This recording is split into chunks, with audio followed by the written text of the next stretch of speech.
हम सब लोग इस वक्त कोरोना वायरस की ऐसी महामारी के बीच फंस गए हैं जिसके बारे में किसी ने नहीं सोचा था।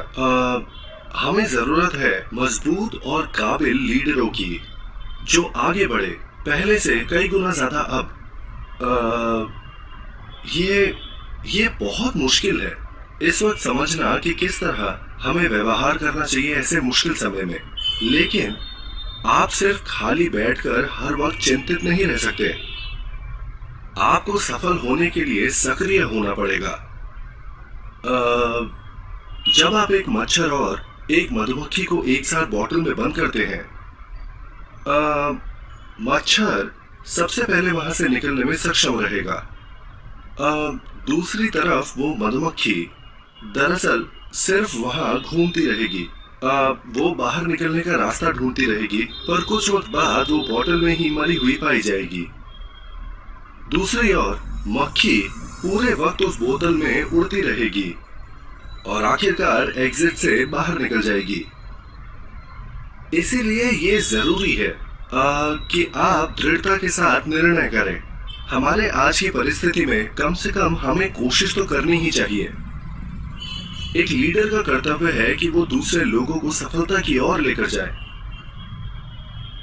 और इसे कहते हैं द फर्स्ट पेंगुइन इफेक्ट। जब हम अटक जाते हैं किसी तरह की बाधाओं में, तो हमें चाहिए एक ऐसा व्यक्ति जो पहल करे और हमें उस परिस्थिति से बाहर निकाले। और इसीलिए किसी मुसीबत में फंसने पर मैं हर चीज ट्राई करता हूँ। जब ऐसा लगता है कि कुछ भी करने लायक नहीं है, मैं ऐसा या वैसा कुछ भी ट्राई करता रहता हूँ। ये एक लीडर के लिए जरूरी है कि वो किसी तरह कोई तो समाधान निकाले। जब मुझे इस सीन में फिल्माया जा रहा था, हिमालय के माउंट एवरेस्ट पर चढ़ाई करते हुए, उम्मीद थी कि तापमान -40 डिग्री सेल्सियस होगा, तो मुझे एक मोटी जैकेट पहनाई गई थी जब हम स्टूडियो में इसकी शूटिंग कर रहे थे। मुझे बहुत ज्यादा पसीने आ रहे थे क्योंकि मैं अपनी परफॉर्मेंस करते हुए इधर उधर घूम रहा था। ये मोटी जैकेट पहन के मुझे सब कुछ करना था। मेरे अंदर के सारे कपड़े गीले हो चुके थे। आपको छोटे से छोटे काम करने के लिए तैयार होना चाहिए। अपनी पूरी क्षमता के साथ आपको वो सब कुछ करना चाहिए जो आप कर सकते हैं। ये काम है एक लीडर का। कुछ लोग ऐसे होते हैं जो मुश्किल हालातों में बहुत अच्छा करते हैं और बहुत शक्तिशाली हो जाते हैं। इस काबिलियत को मापने के लिए एक तरीका भी है, इसे कहते हैं एडवर्सिटी कोशेंट। एटमी एक कंपनी है जिसमें एडवर्सिटी कोशेंट बहुत ऊंचा है। लोग ऐसे भी हैं जो हार मान जाते हैं जब वो मुश्किल परिस्थिति में पड़ते हैं, और वो लोग बस बैठ जाते हैं। हम ऐसे लोगों को कहते हैं टायर, क्योंकि उन्हें ऐसा लगता है कि किसी भी चीज की कोई उम्मीद नहीं है।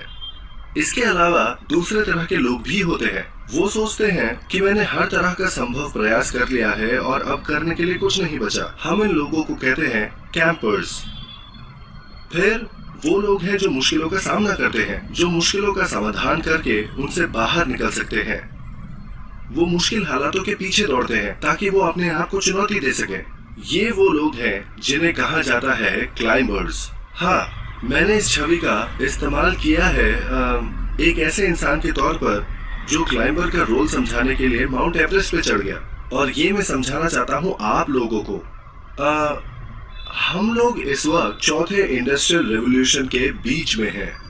ऐसे कई सारे लोग हैं जो दिशाहीन होकर इधर उधर घूम रहे हैं और उन्हें ऐसा लगता है कि मुझे क्या करना चाहिए। और उनमें से कई लोग आज बेरोजगार हैं।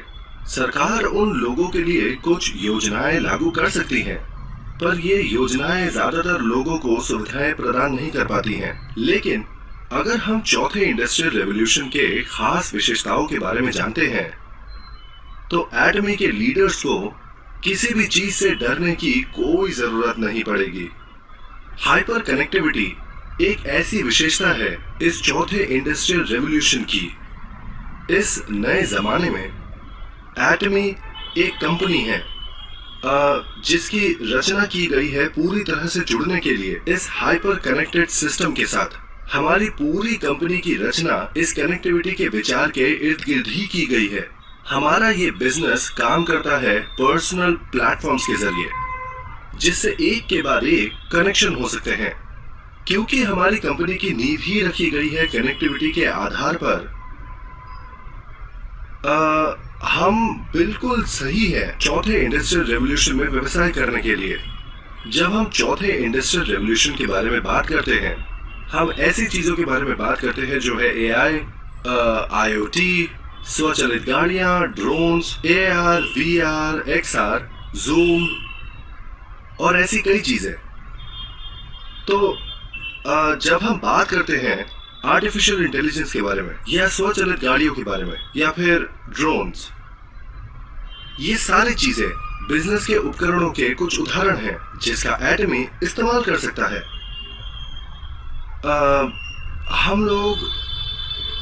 हम एक ऐसी कंपनी नहीं है जो प्रदान करती है एआर, वीआर या एक्सआर की टेक्नोलॉजी। इसके बजाय हम ऐसी कंपनी है जो टेक्नोलॉजी का इस्तेमाल करती है, जैसे कि वर्चुअल रियलिटी और एक्सटेंडेड रियलिटी। एक और उदाहरण है जूम। इस प्रोग्राम का इस्तेमाल करके हम ऐसे लोगों के साथ ऑनलाइन मीटिंग ले सकते हैं जो हमसे दूर हैं, और वो भी हमारे घर के सुविधाओं का लाभ उठाते हुए। जब आप ऐसे प्रोग्राम्स को देखते हैं जैसे जूम, इस चौथे इंडस्ट्रियल रेवोल्यूशन के युग में हमें जूम को अपना प्रतिद्वंदी नहीं समझना चाहिए, पर एक टेक्नोलॉजिकल उपकरण की तरह जिसे अपने लाभ के लिए इस्तेमाल कर सकते हैं। इसी के साथ ही हम ड्रोन एरा की तरफ बढ़ रहे हैं। भविष्य में हम ड्रोन्स का इस्तेमाल करेंगे एक उपकरण की तरह जिससे हमारे प्रोडक्ट्स डिलीवर होंगे। इसीलिए मैं आज आप सबको कह रहा हूं कि हमें डरने की जरूरत नहीं है। इस चौथे इंडस्ट्रियल रेवोल्यूशन से डूबने के बजाय हम चौथे इंडस्ट्रियल रेवोल्यूशन के लहरों पर सवारी करेंगे और पहले के मुकाबले और जल्दी और तेजी से हम तरक्की करेंगे। कई ऐसे देश हैं जो इस वक्त संघर्ष कर रहे हैं राष्ट्रीय आर्थिक मंदी से। ये तकरीबन 20 से 30% है, और वो भी इस कोविड-19 महामारी की वजह से। इसके विपरीत एटमी में सेल्स की वृद्धि हुई है, और वो भी पूरे 35% तक। अगर हम इस बात को भी मान ले कि हम चाइना की सेल्स को इस तथ्य में ना भी जोड़े, तो भी हमारे सेल्स में बढ़ोतरी हुई है पूरे 35% की। कई ऐसे लोग हैं जिन्हें इस बढ़त से बहुत लाभ हुआ है। हमारे 5 सदस्यों को आज प्रमोशन मिली है, जिससे वो हर महीने लगभग 35 लाख कमा रहे हैं, और उन्हें इसीलिए तरक्की मिली, और वो भी इस कोविड-19 के महामारी के दौरान, क्योंकि एटमी इस महामारी की वजह से प्रभावित नहीं हुआ है। और यही वो वजह है जिस कारण हमारे सेल्स में लगातार बढ़त दर्ज की जा रही है। एक कंपनी के तौर पे एटमी के पास ऐसे बुनियाद है जिसकी वजह से हम मुश्किलों का सामना कर सकते हैं, और इसके साथ साथ ही अवसर और समाधान दे सकते हैं। मुझे लगता है ऐसी परिस्थिति में होना हमारे लिए बहुत भाग्यशाली बात है। एटमी के पास एक एबीएस योजना।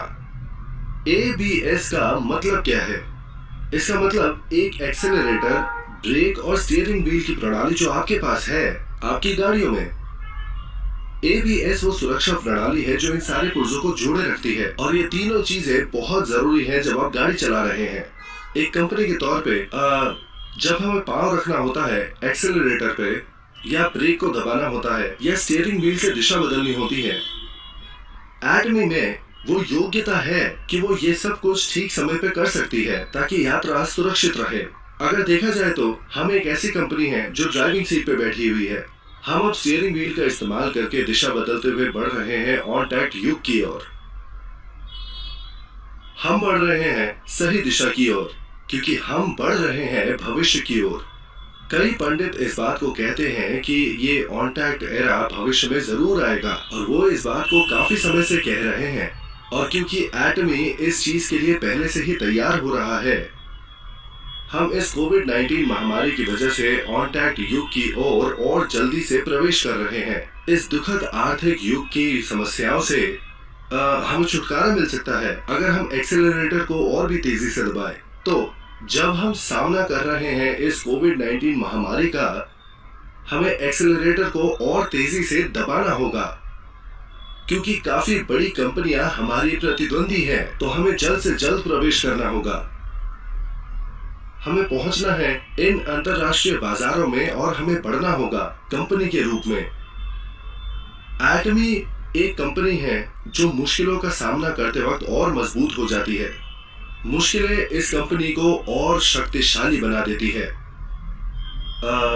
प्रेसिडेंट होने के नाते मैं पहला कदम लूंगा और मैं हर गहराई तक जाऊंगा और पूरी कोशिश करूंगा किसी भी मुश्किल परिस्थिति का समाधान निकालने का, ताकि मैं सुनिश्चित कर सकूं इस कंपनी की सफलता। एक कोरियन कहावत है जो कहती है, फुंग शिंग यंग डुंग। जब तेज आंधी चलती है तो पतंग और ऊंची उड़ेगी। इस कहावत का यही मतलब है। तो जब हवा चलेगी हम उखड़ नहीं जाएंगे, हम उस शक्ति को संजोएंगे और ऊंची उड़ान भरेंगे और नई ऊंचाइयों तक पहुंचेंगे। मैं चाहता हूं कि आप सब इस कहावत को अपने मन में बसा लें। अगर आप अपने आप को लीडर मानते हैं तो आप अपने पैरों पर खड़े हो जाएंगे एक झटका खाने के बाद, और आपके कदम कभी भी आगे बढ़ने से नहीं रुकेंगे।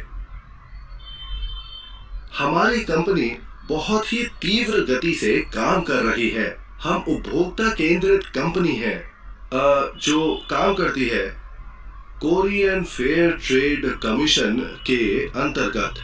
हमें एक CCM सर्टिफिकेट मिला है जो उपभोक्ता केंद्रित कंपनियों की उत्कृष्टता को सम्मानित करता है। ये CCM सर्टिफिकेट अनगिनत कंपनियों के बीच में सिर्फ 100 कंपनियों को दिया जाता है। इस सम्मान को पाना सच कहूं तो आसान नहीं है, पर एटमी को कोरिया में ये सम्मान दिया गया है। आज मैं बात करना चाहता हूँ क्यों आपको लिखने की जरूरत है आपका लाइफ सिनेरियो और इसे कैसे लिखें। मैं इन प्रश्नों का जवाब देना चाहता हूँ। ये जरूरी है कि आप अपने आप को एटमी में सफल महसूस करें जब आप अपना लाइफ सिनेरियो लिखें। हम ये कह सकते हैं कि ये आपकी सफलता का सार बनेगा। जो सबसे बड़ा कारण है क्यों लोग असफल हो जाते हैं, क्योंकि वो वास्तविकता में सफल होने के बारे में सोचते नहीं। वो कभी सफल नहीं होते क्योंकि वो ये मानते नहीं है कि उन्हें सफल होने की जरूरत है। जब आप अपनी लाइफ सिनेरियो के बारे में सोचते हैं, आपके अंदर सफल होने का जज्बा होना चाहिए। आपको अपने दिमाग में अलग अलग कल्पनाएं करनी चाहिए किस तरह आप सफल बनेंगे। इसीलिए ये इतना ज्यादा जरूरी है कि आप अपना लाइफ सिनेरियो लिखें। अगर आपकी सफलता का चित्र आपके दिमाग में साफ साफ रहेगा तो सच मानिए आपके जीवन में बहुत सारे बदलाव आने लगेंगे। एटमी के पास एक प्रणाली है जिससे आप लगभग 35 लाख से 75 लाख रुपए कमा सकते हैं हर महीने। अगर आप एक ऐसा इंसान बनना चाहते हैं जो हर महीने लगभग 75 लाख कमाता है, और अगर आप उसकी साफ साफ कल्पना करें अपने दिमाग में, तो आपको मिलेगा आपकी आंखों में एक नई तरह की चमक। आपका एटीट्यूड पूरी तरह बदल जाएगा और आप उदासहीन इंसान की तरह नहीं दिखेंगे। आप सीधे खड़े होंगे क्योंकि आपके अंदर विश्वास होगा। आप गर्व से भर जाएंगे और आपका आत्मसम्मान आकाश छू जाएगा। आपकी आंखों में हार नहीं दिखेगी और आप एक शेर की तरह दिखेंगे जो अपने शिकार के पीछे है और मौका मिलते ही अपने दुश्मनों पर टूट पड़ेगा। आपकी नजर इस तरह से बदल जाएगी। आपकी आवाज हल्की नहीं होगी। आप छोटे से चूहे जैसे नहीं होंगे। आप दहाड़ मारेंगे जोर से और विश्वास से, एक शेर की तरह। इस तरह से आपकी आवाज बदल जाएगी। ये सब निर्भर करता है उस चीज पर कि आप अपने भविष्य को किस तरह देखते हैं। अगर आप अपने आप को एक सफल इंसान के रूप में देखेंगे तो आपका आज, आपकी चाल ढाल, आपकी आवाज, वो आपकी आंखों में चमक और आपका पूरा एटीट्यूड पूरी तरह बदल जाएगा। ये चीज वैज्ञानिक तौर पर साबित हो चुकी है। जैसे कि मैंने कहा था अपने पिछले लेक्चर में, आपको एक असली अनार खाने की जरूरत नहीं है। उसके बारे में सोचकर ही आपके मुंह में पानी आ जाएगा। आपके मुंह में पानी आएगा सिर्फ उस अनार को खाने के विषय में सोचकर ही। तो जब बात हमारे शरीर की होती है, हमारी सोच का इस पर बहुत बड़ा प्रभाव है। अगर आप अपनी सोच का इस्तेमाल करें अपने शरीर को बदलने के लिए, तो आपके पास शक्ति होगी अपने आसपास के लोगों को बदलने की।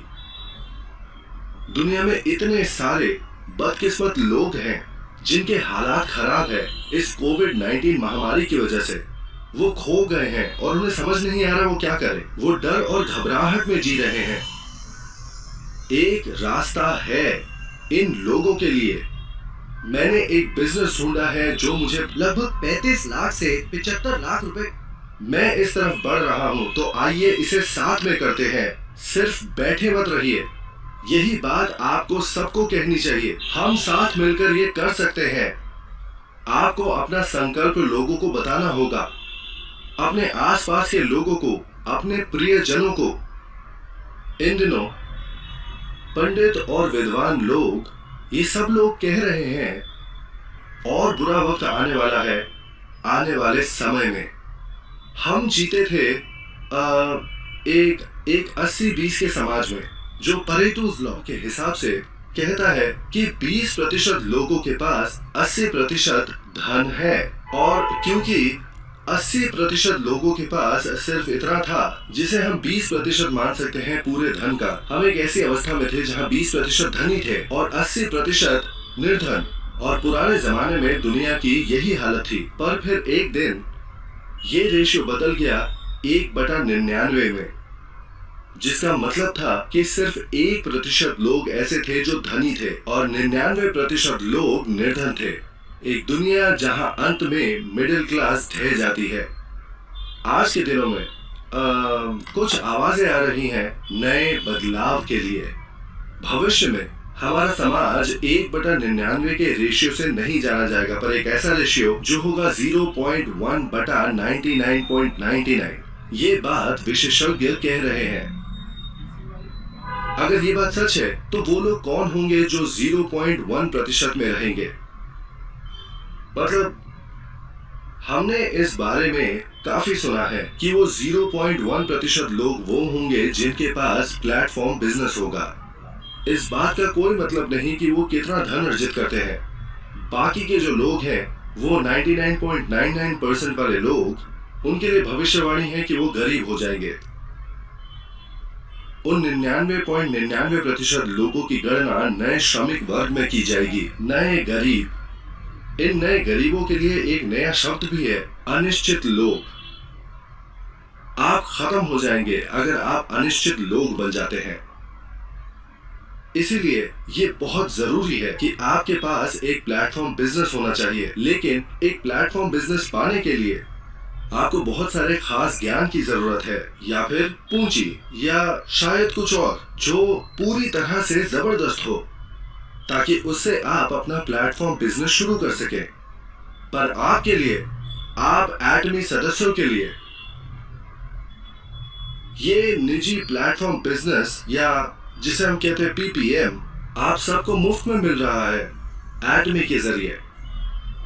क्योंकि शुरुआत से ही एटमी का यही सिद्धांत रहा है एक कंपनी के तौर पे। तो सदस्य जो प्लेटफॉर्म ओनर बन जाते हैं, वो अकेले नहीं रह जाएंगे। जैसे कि कोई अकेला द्वीप एक हब की तरह काम करके हम एक प्लेटफॉर्म ओनर को दूसरे प्लेटफॉर्म ओनर के साथ जोड़ सकते हैं। तो आम जनसंख्या के जो सदस्य हैं, वो बन सकते हैं प्लेटफॉर्म ओनर्स अपने आप। इस तरह से जीने को कहा जाता है हाइपर एक्टिव सोसाइटी में जीना, जहां हम सिर्फ निजी कनेक्शन नहीं बनाते हैं, पर प्लेटफॉर्म ओनर्स के बीच भी कनेक्शन बनाते हैं हम, ताकि सारे प्लेटफॉर्म मेंबर्स एक साथ जुड़े रहे। आप प्लेटफॉर्म ऑपरेटर्स के रूप में आपस में अच्छे से रह सकते हैं। इस प्रक्रिया के जरिए हम प्लेटफॉर्म युग के पार देख रहे हैं और हम तैयारी कर रहे हैं पोस्ट प्लेटफॉर्म युग की, पर्सनल प्लेटफॉर्म्स का एक युग। यही है जो हम कर रहे हैं एटमी में। चाहे ये करना मुश्किल हो, मतलब 10 या 20 साल के भविष्य की गणना करना, एटमी तैयारी कर रहा है अगले 100 सालों के लिए। हमें पता है कि पर्सनल प्लेटफॉर्म का युग जिंदा रहेगा, 100 सालों के बाद भी ये रहेगा। पर्सनल प्लेटफॉर्म्स के युग में जहां इकलौते प्लेटफॉर्म्स एक साथ जुड़ जाते हैं, हम आर्थिक तरह से चरमराए हुए लोगों को बचा सकते हैं और उठा सकते हैं हमारे नेटवर्क के साथ उन्हें जोड़कर प्लेटफॉर्म्स में। इस प्लेटफॉर्म में जीवन की उत्पत्ति होगी और एटमी के बिजनेस का यही मूल मंत्र है। ये एक नया बिजनेस मॉडल है, हर उस चीज से अलग जो कभी पहले हुआ करती थी। एक पर्सनल प्लेटफॉर्म बिजनेस होने से आपको सफलता जरूर मिल जाएगी और आर्थिक सुरक्षा मिलेगी, और वो भी अगले 100 सालों के लिए। और ये एक ऐसी चीज है जिसके लिए मैं इंतजार कर रहा हूँ। इन पर्सनल प्लेटफॉर्म्स के जरिए हम जीवन में संतुलन बना सकेंगे, अपने स्वास्थ्य का ध्यान रखना, साथ ही साथ अपने प्रियजनों से मिलना, ज्ञान अर्जित करना और समाज को उन्नत करना। ये संतुलित जीवन आपका हो सकता है जब आप एटमी ज्वाइन करते हैं। मैं दुनिया की सारी सफलता की कामना करता हूं आपके लिए, ताकि आप मुकाम तक पहुंचे। वो आखिरी चीज जिसके बारे में मैं बात करना चाहता हूं वो ये है, आप सब लोगों को लिखने की जरूरत है आपका लाइफ सिनेरियो। अपने जीवन के बारे में लिखें और अपने पार्टनर्स की मदद करें ताकि वो भी लिख सकें। प्लीज एक दूसरे की मदद करना शुरू कीजिए, और जब आप वो लाइफ सिनेरियो लिख लेते हैं अपने भविष्य की सफलता के बारे में, प्लीज इसे अपने परिवार को दिखाइए और उन सब लोगों को जो आपके आसपास हैं। बताइए उन्हें कि आपने एक बिजनेस शुरू किया है जिससे आप लगभग 35 लाख से 75 लाख रुपए महीने कमा सकते हैं, और उन्हें बताइए कि ये एक ऐसा सपना है जो जरूर पूरा होगा। उन्हें बताइए कि ऐसे कई लोग हैं जिनके सपने पूरे हो चुके हैं, और वो भी एटमी के साथ। उन्हें बताइए कि ये आप भी कर सकते हैं। मैं चाहता हूँ कि आप अपने आसपास के हर किसी को ये बताएं, लेकिन अगर आप घोषणा करने वाले हैं कि आप लगभग 35 लाख से 75 लाख कमाने वाले हैं हर महीने, ये मुमकिन है कि आपको शायद एक भय का आभास हो अपने अंदर। ये डर वो है कि जब आप अपने आप से पूछते हैं घोषणा करने के बाद अगर मैं विफल हो गया तो क्या, और ये डर आपके अंदर घर कर जाएगा। पर जो आपको चाहिए इन हालातों में वो चीज है साहस। साहस होने का मतलब ये नहीं है कि आपको भय नहीं लगता, बिल्कुल नहीं। साहस होने का मतलब ये है कि आप उस भय का सामना करें और उसको हरा दें। जब मैंने सबसे पहले ये कंपनी शुरू की थी, मैंने घोषणा की थी कि मैं हर किसी को अमीर बना दूंगा, और ये कि मैं लगभग 6 करोड़ रुपए दूंगा जब आप इंपीरियल मास्टर बन जाएंगे। मैंने खुलकर ये घोषणा की थी कि मैं एटमी को एक अंतरराष्ट्रीय कंपनी बना दूंगा। क्या आपको लगता है मुझे 100% विश्वास था जब मैं ये बातें कह रहा था? नहीं, ऐसा नहीं था। मुझे भी डर लगा, पर मन में भय होने के बाद भी मैंने खुले तौर पर घोषणा करी थी, ये कंपनी आपको सफल जरूर बनाएगी। चलिए इसे साथ में करते हैं। मैंने जो कुछ भी सोचा था अपने दिमाग में, आज वो सच हो गया है। क्या आपको लगता है उस शुरुआती दौर में मेरी सफलता का दर 100% था? बिल्कुल नहीं, ये 1% भी नहीं था। मुझे साहस की जरूरत थी अपने भय से बाहर आने के लिए और उन घोषणाओं को करने के लिए, और मैंने जैसे ही ये किया वो 1% सफलता 2% में बदल गई, जो बढ़कर 5% हो गई, फिर 10% हो गई। सफलता की दर धीरे धीरे बढ़ने लगी, और आज दूसरे लोग ये कह रहे हैं कि एटमी एक अंतरराष्ट्रीय कंपनी बन गई है और इस कंपनी के सदस्य हमेशा सफल होते हैं। ये वही लोग हैं जो एटमी पे भरोसा नहीं करते थे और उस पर हंसते थे। जब आप अपना लाइफ सिनेरियो लिखेंगे, जो पहली चीज आपको करनी है वो ये है कि आप जोर से घोषणा करें, मैं ये बनने जा रहा हूँ। चाहे आपके मन में भय हो, ये जरूरी है कि आप इसे चिल्ला कर कहें। ये आपके प्रति दूसरों के भरोसे के लिए नहीं है, उनकी सोच का कोई फर्क नहीं पड़ता जब तक आप अपनी घोषणा खुलकर जोर से नहीं करते। मेरे प्यारे दोस्तों, साहस रखें। साहस का मतलब भय का ना होना नहीं है। साहस अपनी मुश्किलों का सामना करना है और चाहे कुछ भी हो आगे बढ़ते रहना। मैं चाहता हूं कि आप सबके अंदर सच्चा साहस हो और आप सफल बने। बहुत बहुत धन्यवाद।